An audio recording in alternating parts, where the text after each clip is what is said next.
Senator Young.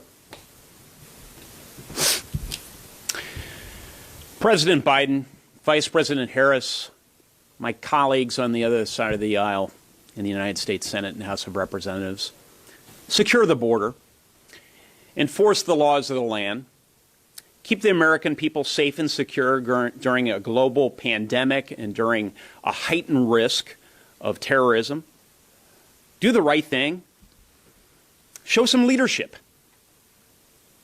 The President of the United States campaigned as a steady hand, someone blessed with competence, the most qualified person in the United States of America to be President of the United States. And yet we have this situation. We have this situation where we have open borders, where there's an international perception, accurate, that one can fly to our southern border and walk right on in.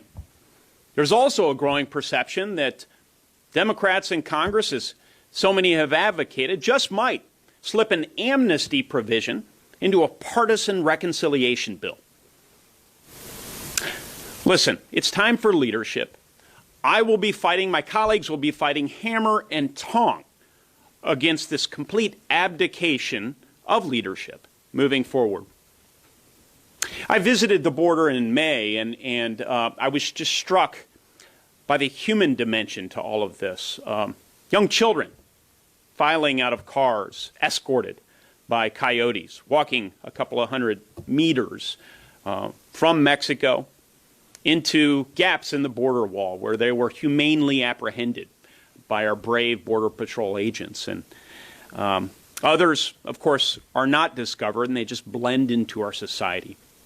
But ultimately, so many of these individuals end up trafficking drugs, trafficking persons, trafficking young children, and that impacts the life of all Americans, certainly impacts the lives of Hoosiers. I have not seen the situation on the border this dire since I served along our southern border as a United States Marine in the mid-1990s. And I have to say, the situation has grown so alarming, so bad, that we even have a number of prominent Democrats who are starting to make their voices heard. Of course, the mayor of Del Rio, Texas, recently spoke out, and he asked President Biden to lead, to get control of this situation, to do his job as our commander-in-chief, as our chief executive. So I say once again, I plead with the president, with our vice president, with my Democratic colleagues here in the Senate and the House of Representatives to stop the insanity. Senator Capito.